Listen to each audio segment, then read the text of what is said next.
بسم اللہ الرحمن الرحیم۔ سورہ بقرہ آیت نمبر 24۔ اعوذ باللہ من الشیطان الرجیم، بسم اللہ الرحمن الرحیم۔ فَإِن لَّمْ تَفْعَلُوا وَلَن تَفْعَلُوا فَاتَّقُوا النَّارَ الَّتِي وَقُودُهَا النَّاسُ وَالْحِجَارَةُ أُعِدَّتْ لِلْكَافِرِينَ۔ بس اگر تم یہ کام نہ کر سکو اور ہرگز نہیں کر سکو گے، اس پر میں نے پچھلے لیکچر میں تفصیل بتائی تھی کہ اس کو جملہ معترضہ کہتے ہیں، کہ ایک کلام چل رہا ہے، اس کے درمیان میں ایک ایسا جملہ ہے جس کی اس کلام سے بظاہر یعنی جو ترکیبی مناسبت ہے وہ نہیں ہے۔ ان لم تفعلوا، اگر تم یہ کام نہ کر سکو، جب بھی اگر کا لفظ آتا ہے تو ہم جواب میں آگے اس کا جواب دیتے ہیں، اگر یہ نہ ہوا تو یوں ہوگا، اگر یہ نہ ہوا تو پھر ایسا ہوگا۔ تو اس لیے قرآن نے کہا اگر تم یہ نہ کر سکو فاتقوا النار، تو جہنم کی آگ سے ڈرو۔ تو درمیان میں ایک جملہ اس کے آگیا ولن تفعلوا، تم ہرگز ایسا نہیں کر سکتے، اس کو جملہ معترضہ کہتے ہیں۔ یعنی اللہ نے درمیان میں خبر دے دی کہ اگر سے یہ وہم ہو سکتا تھا کہ شاید تم کر سکتے ہو، تو درمیان میں اللہ نے خبر دے دی کہ یہ ایسا ممکن نہیں ہے۔ فاتقوا النار، تو اس آگ سے ڈرو، التی، وہ آگ، وقودها الناس والحجارہ، جس کا ایندھن انسان اور پتھر ہیں، اعدت للکافرین، جو کافروں کے لیے تیار کی گئی ہے۔ اس کا ترجمہ ہو چکا تھا، اب میں اس کی تھوڑی تفسیر بیان کر رہا ہوں۔ تو اس میں اللہ تعالیٰ نے بتایا کہ یہ جو ہم تمہیں قرآن کے ذریعے نصیحتیں کر رہے ہیں تو وہم ہو سکتا ہے کہ یہ اللہ کا کلام ہے یا محمد صلی اللہ علیہ وسلم نے خود سے بنا لیا ہے، تو شیطان یہ وسوسے درمیان میں ڈال سکتا ہے۔ تو اللہ تعالیٰ نے فرمایا کہ اگر تمہیں شبہ ہے کہ یہ اللہ کے علاوہ کسی اور کا کلام ہے تو انسان کا ہے نا، پھر تو تم بھی تو انسان ہو، اور محمد صلی اللہ علیہ وسلم نے تو کہیں کسی مدرسے میں، کسی اسکول میں، کسی یونیورسٹی میں پڑھا نہیں ہے۔ تمہارے پاس تو پڑھے لکھے لوگ بہت ہیں جو عربی ادب سے واقف ہیں، جو شاعری میں کمال پیدا کیا۔ عرب میں بڑے بڑے شعراء تھے، اور شاعری میں تو عرب بہت یعنی کمال تھا، ان کو عبور تھا۔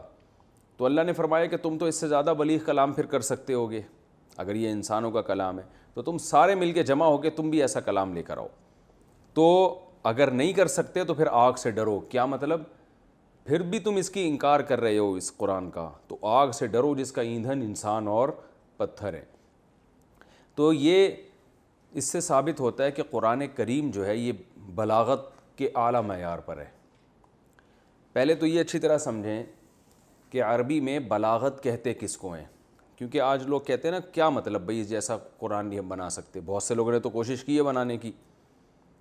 تو خوب سمجھیں کہ سب سے خوبصورت کلام وہ کلام ہوتا ہے جس میں دو چیزیں ہوں، ایک فصاحت ہو اور ایک بلاغت ہو۔ جس کلام میں یہ دو چیزیں ہوں گی تو اس کو معیاری کلام کہا جاتا ہے۔ فصاحت کسے کہتے ہیں، بلاغت کسے کہتے ہیں؟ فصاحت کہتے ہیں کلام لفظی اور معنوی یوں سمجھیں کہ پیچیدگیوں سے پاک ہو۔ لفظی پیچیدگی کا مطلب یہ کہ جو پروناؤنسیشن ہے وہ لفظ کی، وہ ایسی نہ ہو جو آپ کے کان کو بری لگتی ہو۔ جیسے آپ جب کوئی بیان کرتے ہیں، کوئی تقریر کرتے ہیں، الفاظ کا جو سلیکشن ہے نا وہ ذرا شائستہ الفاظ ہونے چاہیے۔ وہ بعض دفعہ فحش الفاظ آ رہے ہیں تو وہ بھی برے ہیں، بعض دفعہ الفاظ کے جو پروناؤنسیشن ہے وہ اتنی عجیب گندی سی لگتی ہے وہ حالانکہ وہ لفظ صحیح ہوتا ہے، لیکن اس کے لیے آپ جس لفظ کا انتخاب کر رہے ہیں یعنی وہ معنی صحیح ہوتا ہے لیکن وہ لفظ سننے میں اچھا نہیں لگ رہا ہوتا۔ تو جو لفظ یوں سمجھیں ہم آسان لفظوں میں کہہ سکتے ہیں، جو لفظ سننے میں اچھا نہ لگے وہ فصیح نہیں ہوتا، سننے میں اچھا نہ لگے۔ بعض زبانیں ایسی ہیں جو پوری زبان ہی سننے میں اچھی نہیں لگے گی آپ کو، بعض زبانیں ایسی ہیں کہ پوری زبان آپ کو اچھی لگے گی سننے میں، تو یہ پوری زبانیں بھی ہو سکتی ہیں فصیح۔ تو جب ہم بات کر رہے ہوتے ہیں تو اگر کلام میں ہم ایسے الفاظ استعمال کرتے ہیں جس سننے والے کے کان کو وہ بھاری لگتے ہیں، برے لگتے ہیں کہ یار یہ کوئی اور ورڈ استعمال کر لیتے، تو اس کا مطلب یہ ہوا کہ آپ کا کلام میں لفظی طور پر فصاحت نہیں ہے، صاف ہونا چاہیے لفظی اعتبار سے۔ اور بعض دفعہ کلام میں معنوی عیب ہوتا ہے، یعنی اس کے میننگ اچھے نہیں ہوتے، تو اس لیے فصاحت کی جو تعریف کی خلو الکلامی عن التعقید اللفظی ہی والمعنوی ہی، اور یہ ہر زبان کا اپنا ایک اصول ہوتا ہے، لہذا ایک زبان کے قاعدے دوسری پہ فٹ نہیں کیے جا سکتے۔ اور بلاغت کہتے ہیں کون الکلامی مطابقا لمقتضی الحال، آپ جو کلام کرنا چاہتے ہیں نا، جو مضمون آپ بیان کرنا چاہتے ہیں، تو آپ کے الفاظ اور ان الفاظ کی جو ترکیب ہے، جس ترتیب سے آپ نے ان الفاظ کو جوڑا ہے، اس سے پورا وہ معنی ادا ہو رہا ہو جو آپ ادا کرنا چاہتے ہیں، اور وہ موجودہ حالت کے بالکل عین مطابق ہو۔ مثال کے طور پر اگر کوئی آپ سے کہتا ہے، میرے پاس کوئی آتا ہے، مفتی صاحب آپ نے قرضہ لیا ہے، ایک عام الفاظ میں آ کے نا، ایک عام دوست آیا، جیسے آپ آ گئے، آپ نے مجھ سے کہا کہ آپ نے جو ہے وہ مجھ سے پیسے لیے تھے تو کب واپس مل جائیں گے؟ تو ایک دم میں جوش میں آ کے کہتا ہوں، اللہ کی قسم، اس ذات کی قسم جس نے ساتوں آسمانوں اور ساتوں زمینوں کو بنایا، اور اس سے بڑا بہتان کوئی نہیں ہے کہ میں نے آپ سے قرضہ لیا، خدا کی قسم لا الہ الا اللہ، یہ آپ جھوٹ بول رہے ہو۔ تو آپ کہو گے بھائی کیا ہو گیا، اتنی قسمیں اور اتنے قلابے ملانے کی کیا ضرورت ہے؟ سیدھے سیدھے بولتے ہیں بھائی نہیں لیے میں نے، یہی ہوگا نا۔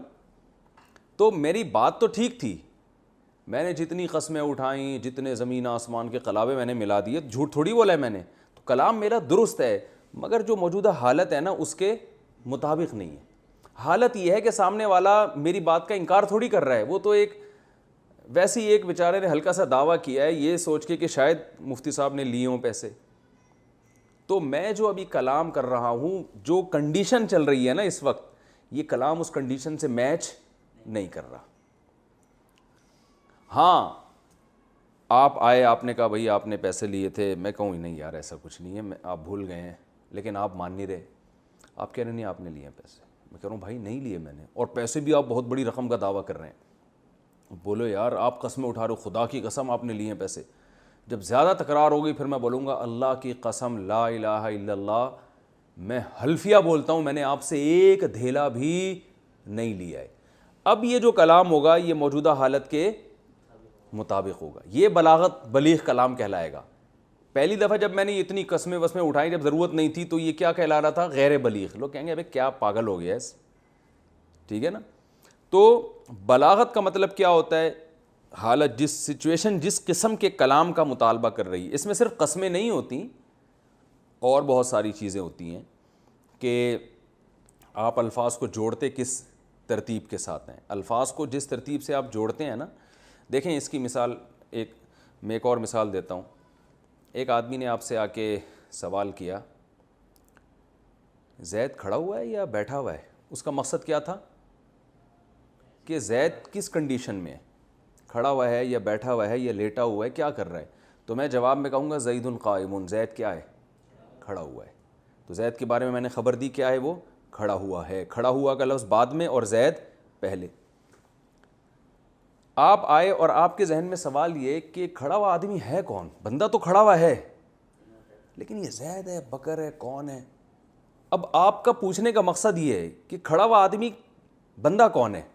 اب میں جواب میں کہتا ہوں زید قائم، زید کھڑا ہوا ہے، بات ابھی بھی درست ہے لیکن موجودہ حالت کے مطابق نہیں ہے۔ القائم زید میں بولوں گا، ایسے موقع بولوں کھڑا ہوا آدمی کون ہے؟ زید ہے۔ اب میں کہوں گا زید کھڑا ہوا ہے، پہلے بھی بات درست تھی، اب بھی درست ہے، لیکن اس کے مطابق، سوال کے مطابق نہیں ہے، یا کنڈیشن جو چل رہی ہے اس کے مطابق نہیں ہے۔ تو یہ جو بلاغت ہے، بلاغ کہتے ہیں اپنی بات پہنچا دینا۔ تو بات کو پہنچانے کے 20 طریقے ہوتے ہیں سامعین تک۔ سب سے بہتر جو طریقہ ہے، قرآن کا یہ دعویٰ ہے کہ وہ ہمارا ہے، اس سے بہتر طریقہ کوئی ہے ہی نہیں۔ یعنی خلاصہ کیا نکلا؟ قرآن نے جو کہا کہ اس جیسا کلام لے کر آؤ، تو کیا مطلب؟ الفاظ کی سلیکشن ایسی ہو جیسی قرآن کی ہے، معنوی تاکید بھی نہ ہو۔ معنوی کا مطلب اس کے مفہوم بہت مشکل ہو۔ معنوی میں نے بتایا نا، ایک لفظی تاکید عربی میں کہتے ہیں گرہ کو، لفظی گرہ بھی نہ ہو، معنوی گرہ میں اس کی کیونکہ اہم ٹاپک ہے نا، اس کو تھوڑا سمجھانا پڑے گا۔ جب کسی چیز میں گرہ لگ جاتی ہے تو کتنی پیچیدگی ہوتی ہے نا، اسے بیٹھ کے کھول رہے ہوتے ہیں۔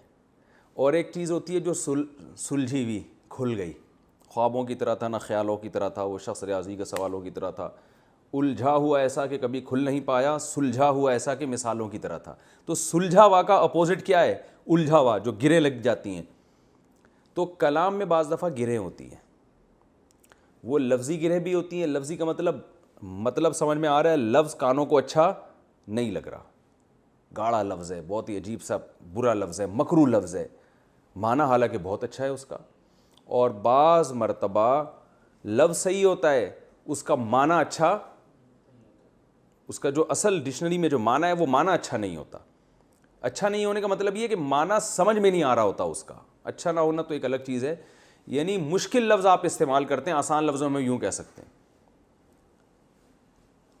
اب جیسے وہی ہے نا, وہ حکیم صاحب کے پاس یہ خطوطان معدہ میں حالات خانہ جنگی سی ہو رہی ہے.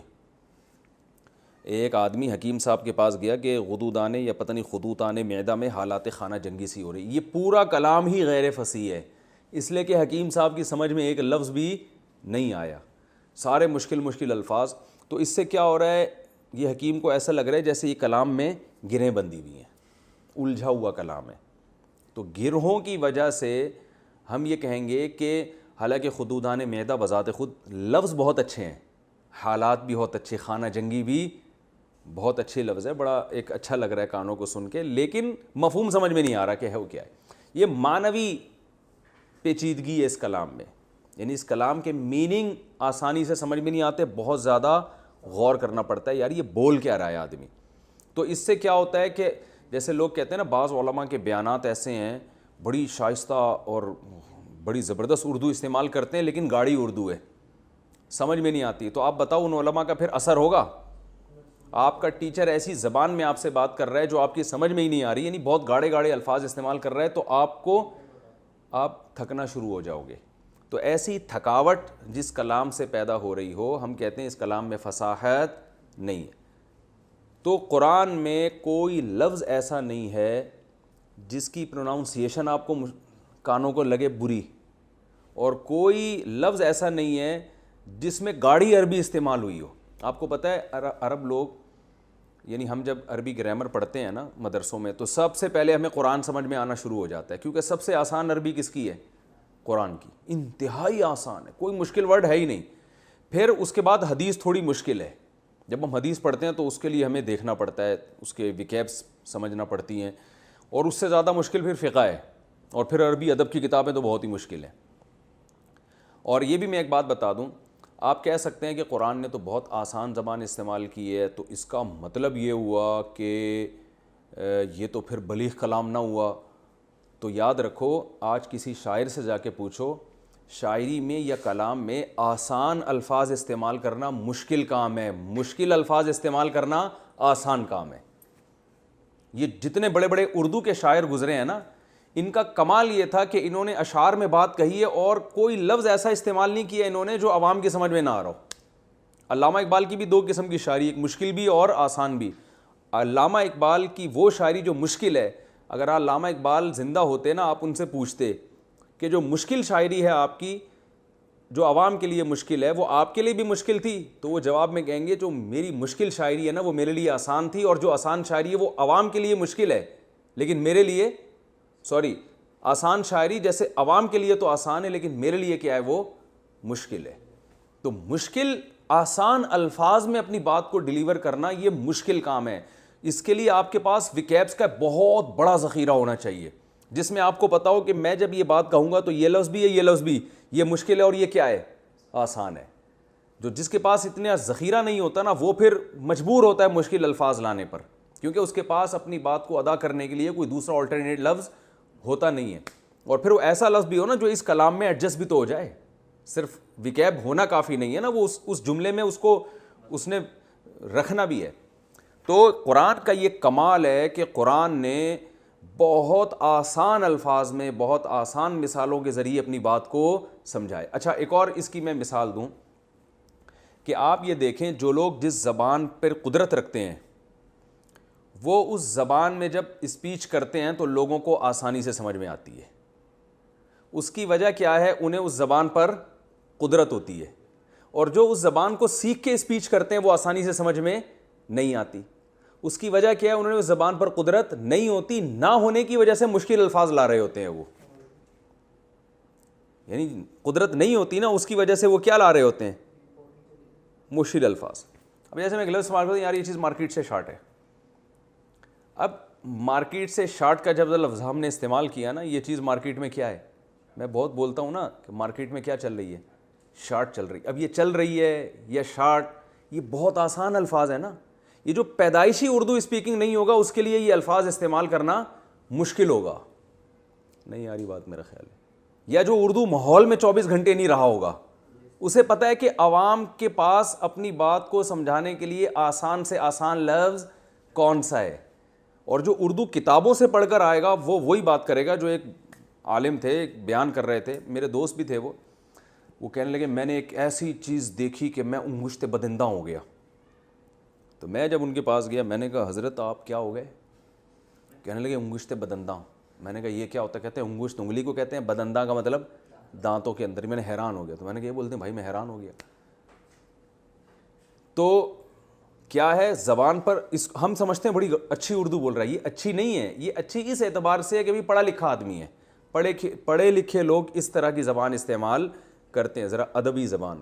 وہ ایک اور لحاظ سے اس میں حسن ہے کہ پڑھے لکھے لوگوں کی زبان اس طرح ہی ہوتی ہے, وہ ذرا گاڑے گاڑے الفاظ استعمال کرتے ہیں. لیکن اپنی بات کو اگر آپ سمجھانا چاہتے ہیں, لوگوں کے دلوں میں اتارنا چاہتے ہیں, اس میں اٹریکشن پیدا کرنا چاہتے ہیں, تو آپ کو بالکل عوام کی سطح پہ آ کے آسان سے آسان لفظ استعمال کرنا پڑے گا جو پبلک کے عام محاوروں میں استعمال ہو رہا ہے.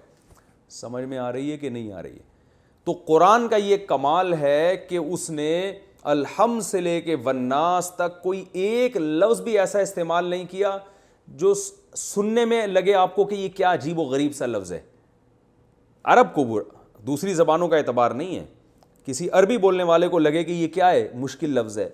اور ایسا بھی کوئی لفظ استعمال نہیں کیا جس میں معنوی لحاظ سے کیا ہو, پیچیدگی کے وہ عرب لوگ ڈکشنریاں تلاش کر رہے ہوں یا یہ غور کر رہے ہوں یار یہ کیا لفظ استعمال کیا. بہت آسان.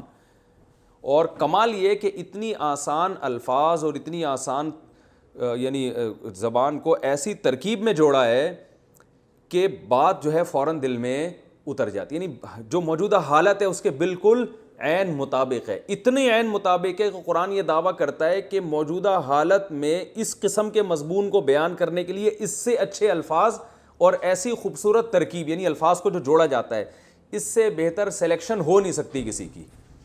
تو اب یہ جو قرآن دعویٰ کر رہا ہے نا, یاد رکھو یہ دعویٰ اہل زبان ہی سمجھ سکتے ہیں.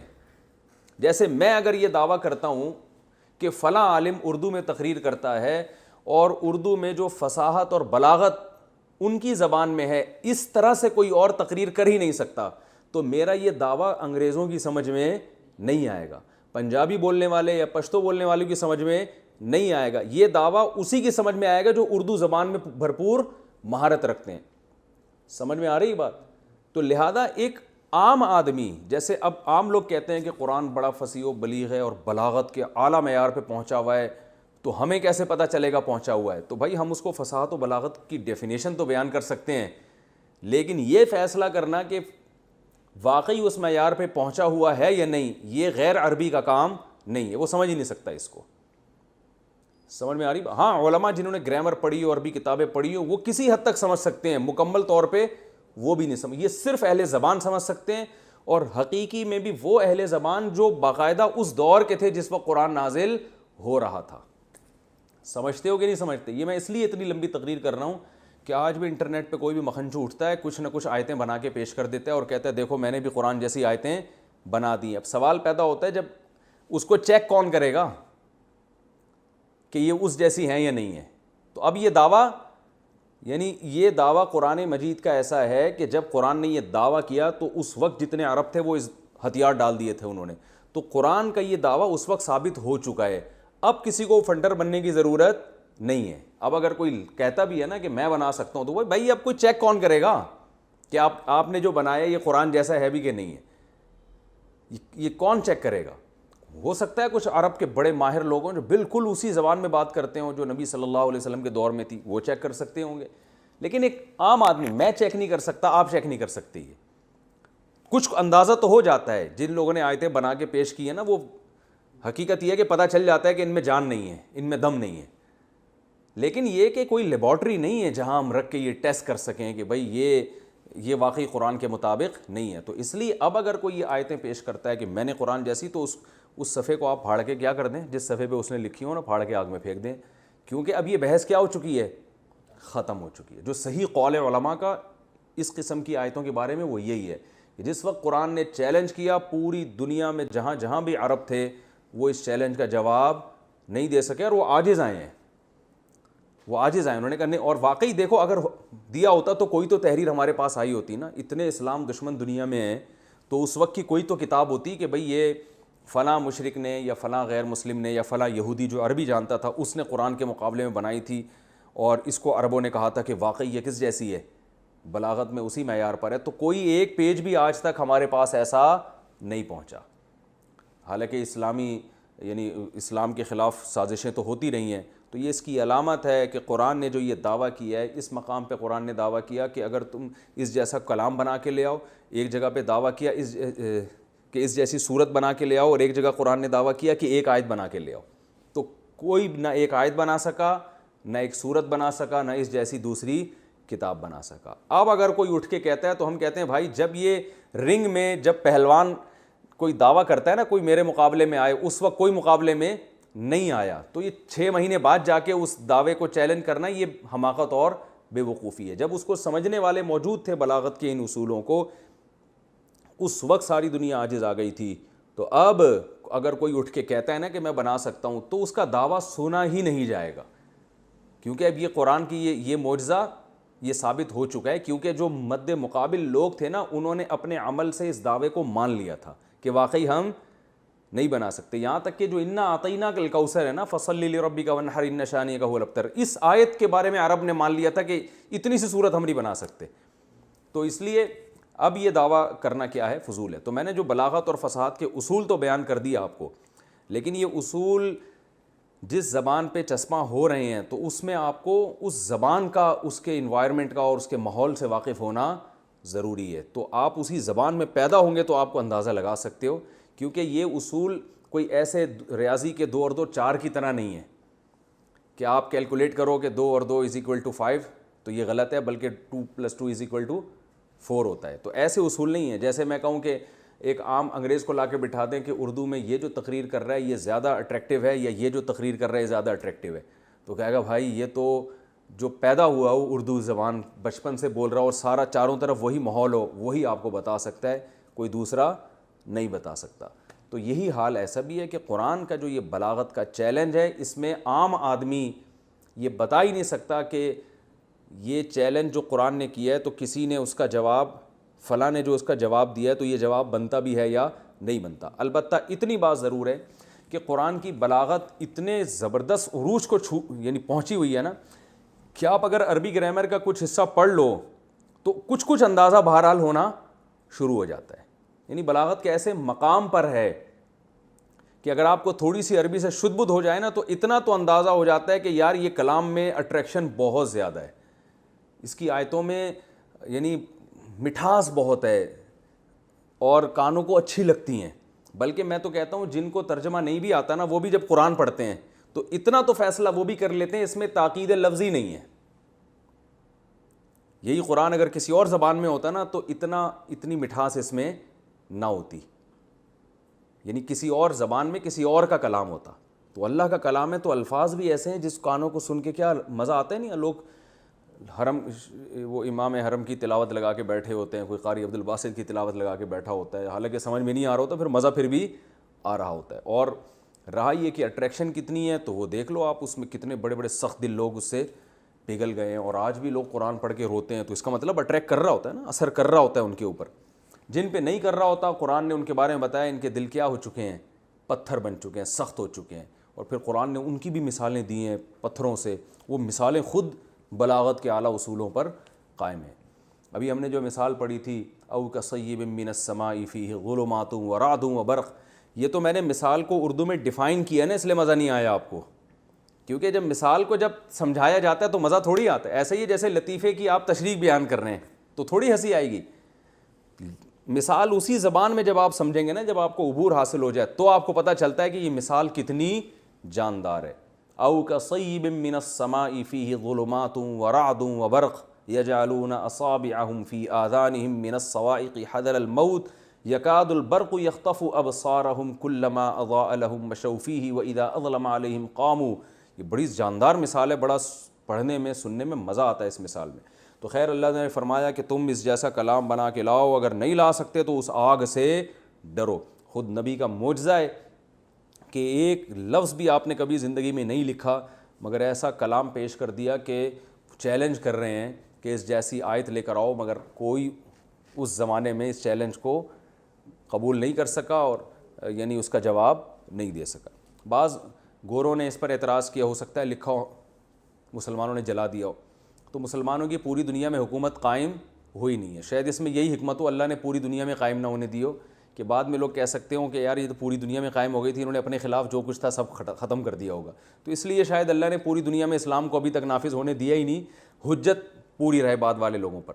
بھائی بہت بڑا ایریا اس دور میں بھی ایسا تھا جو اسلامی حدود سے کیا تھا, باہر تھا. تو وہاں وہ عرب کوئی بھی لکھتا, کوئی بھی بدبخت کچھ بھی کر کے سیو کر لیتا اور کہتا دیکھو فیوچر میں نکال کے, تو کچھ بھی نہیں ملتا, ایک صفحہ بھی نہیں ملتا ہے ہمیں.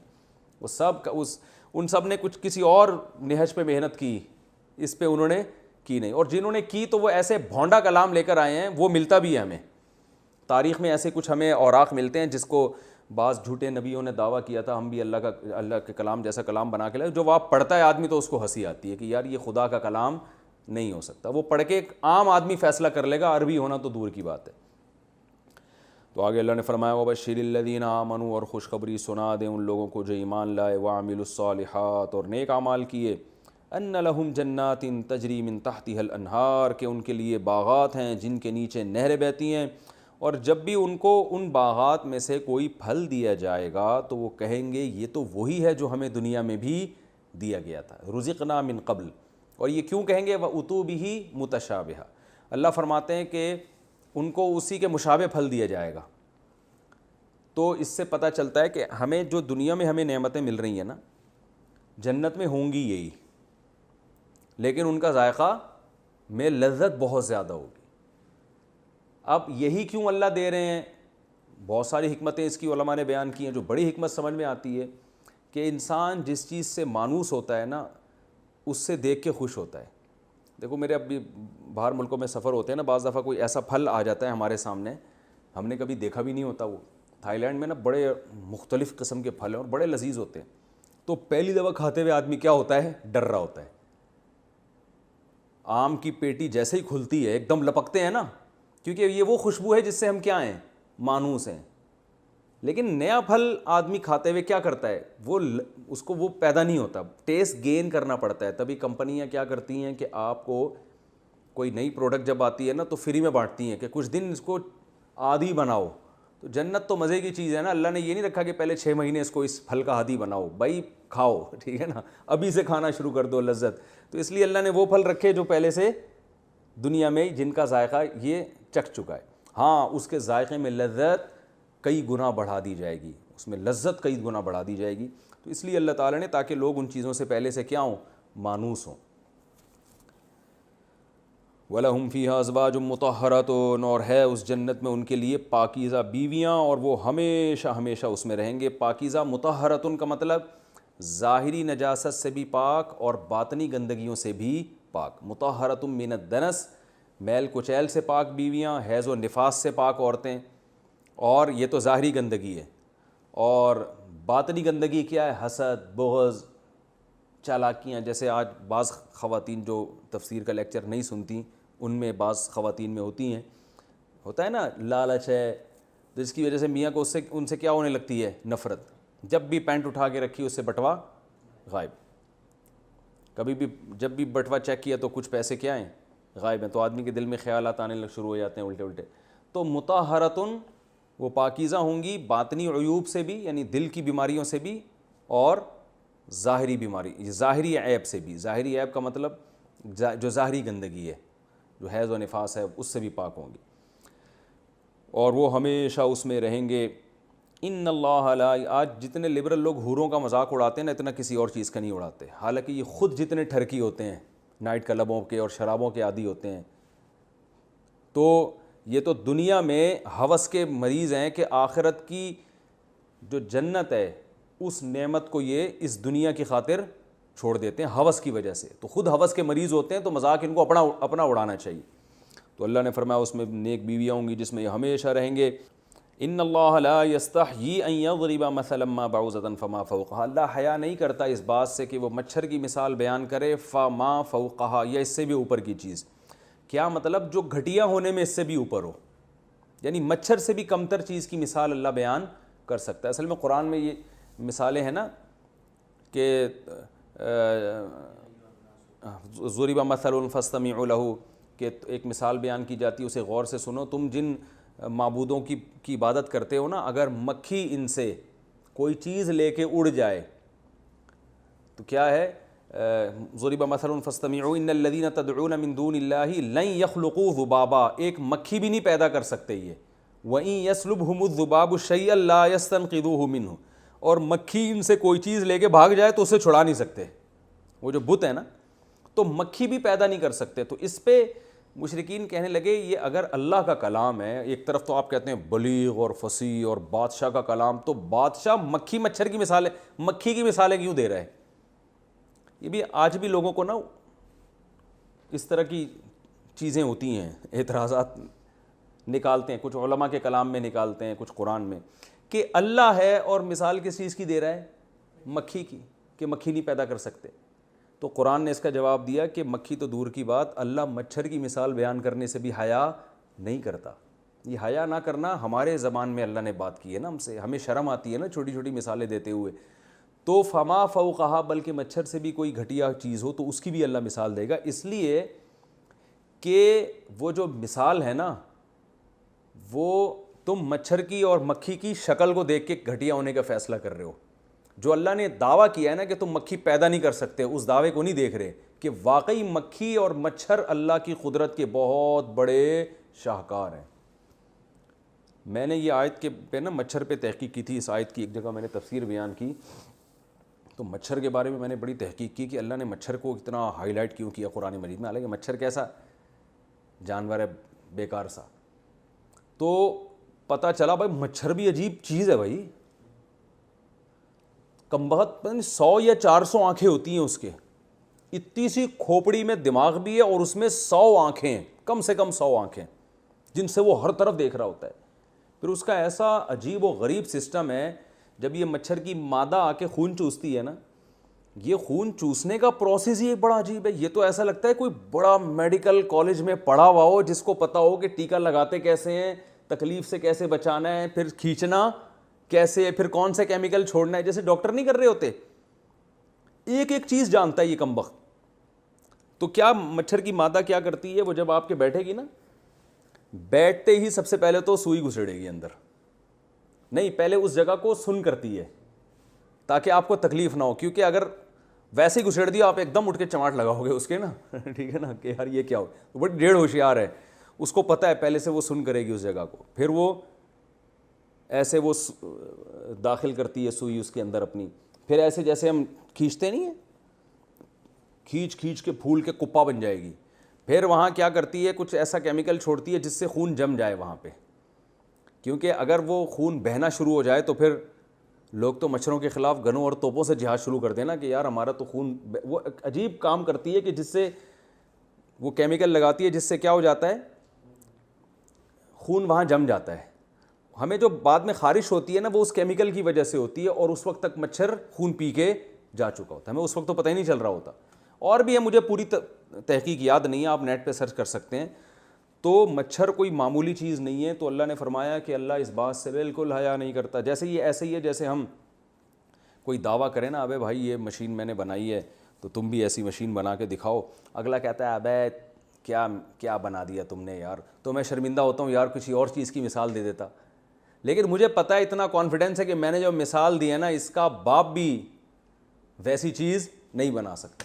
تو میں شرمندہ نہیں ہوں گا, بلکہ میں کہوں گا بھائی میں نے جو چیلنج کے لیے اپنی پروڈکٹ آپ کے سامنے پیش کی ہے, میں اس پہ ذرہ برابر بھی شرمندہ نہیں ہوں. تو بالکل یہی انداز کس کا ہے, قرآن مجید کا, کہ ہم نے جو مکھی کی مثال دی ہے, مکھی دور کی بات, اللہ کہتے ہیں مکھی کو اور چھوٹا کر لو, مچھر پہ آ جاؤ, ٹھیک ہے نا.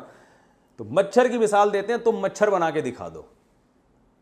تو یہ نہیں تم سے بن سکتا، اور اللہ اس سے شرمندہ نہیں ہے. اپنی جو اللہ نے مثال دی تھی نا مکھی کی، اللہ اس میں شرمندہ نہیں ہے کیونکہ تم بنا نہیں سکتے. بہت یعنی پیچیدگی ہیں اس میں. اگر بنائے گا تو کلوننگ کے ذریعے نا، وہی اسی کے سیل لے کے، وہ تو پہلے سے ایک بنی بنائی چیز ہے، اسی کو گرو کیا جا رہا ہے، تو خود سے نہیں بنا سکتے تم. وَلَن يَخْلُقُ، فرمایا کہ فَيَقُولُونَ فَأَمَّا الَّذِينَ آمَنُوا، ہاں جب اللہ یہ مثالیں دیتا ہے تو جو ایمان والے لوگ ہیں، فَيَعْلَمُونَ أَنَّهُ الْحَقُّ مِن رَبِّهِمْ، وہ جانتے ہیں کہ یہ مثال حق ہے، یعنی بالکل ٹو دا حق. مثال کا مطلب ہوتا ہے جو دعویٰ ہے بالکل اس کے عین مطابق ہے، بالکل اس کے عین مطابق ہے اپنے رب کی طرف سے. وَأَمَّا الَّذِينَ كَفَرُوا، جو کافر ہیں، فَيَقُولُونَ، وہ کہتے ہیں ماذا اراد اللہ بہذا مثلا، کیا اللہ ارادہ کر رہا ہے ان چیزوں کو بطور مثال پیش کر. پتہ نہیں جیسے گھننے بن کے نہیں لوگ کہتے یہ کیا مکھی مچھر کی مثال ہے. ایک طرف کہتے ہیں اللہ کا کلام ہے، اللہ عرش پر ہے، ساتھ میں کیا مکھی مچھر کی مثالیں دے رہا ہے اللہ تعالیٰ. مثالیں دے سورج چاند کی تو سمجھ میں آتا ہے. تو اللہ فرماتے ہیں کافر ایسے توہین کرتے ہیں. فرمایا یضل بہ کثیرا، اللہ ان مثالوں کے ذریعے بہت سوں کو مزید گمراہ کر دیتا ہے. یعنی وہ اور دین سے دور ہو گئے نا کافر، یہ مثالیں سن کے بجائے قریب آنے کے کیا ہو گئے، دور ہو گئے. تو اللہ نے ان کو گمراہ کر دیا. تو اللہ گمراہ زبردستی نہیں کرتا، کسی کی اپنی حرکتوں کی وجہ سے کرتا ہے، کیونکہ وہ اس پر صحیح طرح سے سوچنے کے لیے تیار، پازیٹیو وے میں سوچنے کے لیے تیار ہی نہیں ہے، اس لیے اللہ ان کو گمراہ کر دیتا ہے.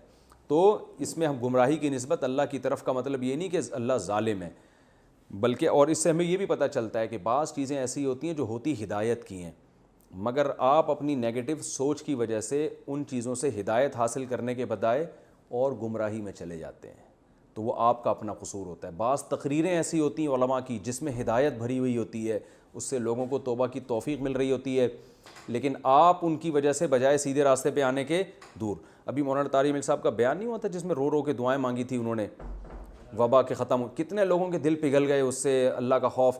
ایک ایتھیسٹ کو میں نے دیکھا مذاق اڑا رہا ہے، کہہ رہے یہ دیکھو ناٹک کر رہے ہیں. بھائی ناٹک ایسے نہیں ہوتا. تو آپ کا دل پگھل جانا چاہیے تھا، دیکھو یار جو اللہ کا خوف رکھنے والوں کی یہ کنڈیشن ہوتی ہے. تو ہر ہدایت کی چیز بعض دفعہ وہ ہدایت کے بجائے بعض لوگوں کے حق میں اور زیادہ گمراہی کا سبب بن جاتی ہے. تو اللہ فرماتے ہیں اللہ بھی اس قرآن کے ذریعے بعض لوگوں کو گمراہ کر دیتا ہے. اور وَيَهْدِي بِهِ كَثِيرًا، بہت سوں کو اللہ کیا دیتا ہے، ہدایت دے دیتا ہے. وَمَا يُضِلُّ بِهِ إِلَّا الْفَاسِقِينَ، اسی کا اشکال کا اللہ نے جواب دے دیا. اللہ اس کے ذریعے گمراہ نہیں کرتا مگر ان لوگوں کو جو حدود سے نکلے ہوئے ہیں، تو انہی کا قصور ہوتا ہے جس کی وجہ سے وہ گمراہی میں چلے جاتے ہیں. الَّذِينَ يَنقُضُونَ عَهْدَ اللَّهِ مِن بَعْدِ مِيثَاقِهِ، فرمائے یہ گمراہ وہ لوگ ہیں جو اللہ سے مضبوط عہد کے بعد بھی اس عہد کو توڑ دیتے ہیں. اللہ سے انہوں نے عالم ارواح میں بھی عہد کیا تھا اس کو بھی، اور ویسے بھی نارمل زندگی میں یہ اللہ سے کیے ہوئے معاہدوں کو توڑتے ہیں. وَيَقْطَعُونَ مَا أَمَرَ اللَّهُ بِهِ يُوصَلْ، اور ان کی دوسری خصلت یہ ہے کہ جس چیز کے اللہ نے جوڑنے کا حکم دیا یہ اس کو توڑتے ہیں. رشتہ داری، تبھی آپ دیکھ لیں غیر مسلموں میں آپ کو رشتہ داری کا وہ تصور نظر نہیں آئے گا. تو یہ بھی آپ دیکھ لیں رشتہ داری کو توڑتے ہیں. یہ ویسے تھینک یو بہت چلتا ہے ان کے. اور زمین میں فساد مچاتے ہیں، تو یہ زمین میں رشتہ داری توڑنا ہی زمین میں فساد ہے. بچوں کو باپ نہیں ملتا، ماں نہیں ملتی، بہن بھائیوں کے رشتے نہیں ملتے، تو یہ بہت سارے فساد ہوتے ہیں. فرمایا اولئک هم الخاسرون، یہی خسارے والے ہیں. اب اللہ ان غیر مسلموں سے سوال کر رہا ہے کیف تکفرون باللہ، تم کس بیس پر اللہ کا انکار کرتے ہو. وکنتم امواتا، اتنی بڑی دلیل خدا کے وجود کی ہے کہ تم مردہ تھے اور اس نے تمہیں زندگی دی. تو ایک بے جان چیز خود سے پیدا نہیں ہو سکتی، ایک حیات والی چیز. حیات کو تو آج تک ڈاکٹر ڈیفائن نہیں کر سکیں یہ حیات ہے کیا، اتنی پیچیدہ چیز ہے زندگی. تو زندہ چیز کیسے پیدا ہو گئی خود بخود؟ تم تو مردہ تھے، اس نے تمہیں زندگی دی. پھر اتنا کنٹرول ہے تمہارے اوپر، جب چاہتا ہے تمہیں موت دے دیتا ہے. تو آزاد نہیں ہو. ثم یمیتکم، پھر موت دے گا، پھر تمہیں زندہ کرے گا، پھر اسی کی طرف تم لوٹ کر جاؤ گے. اور وہی وہ ذات ہے جس نے زمین میں جو کچھ ہے تمہارے لیے پیدا کیا. تم زمین کو مسخر کر کے بیٹھے ہوئے، تو اللہ نے اس کو مسخر کیا تمہارے لیے. پھر وہ آسمان کی طرف متوجہ ہوا، اس نے 7 آسمان بنا دی، اور ہر چیز پر علم رکھنے والا ہے، ہر چیز کا علم ہے اس کو. تو تم اس ذات کا انکار کیسے کرتے ہو؟ اللہ تعالیٰ سمجھنے کی، عمل کی توفیق عطا فرمائے.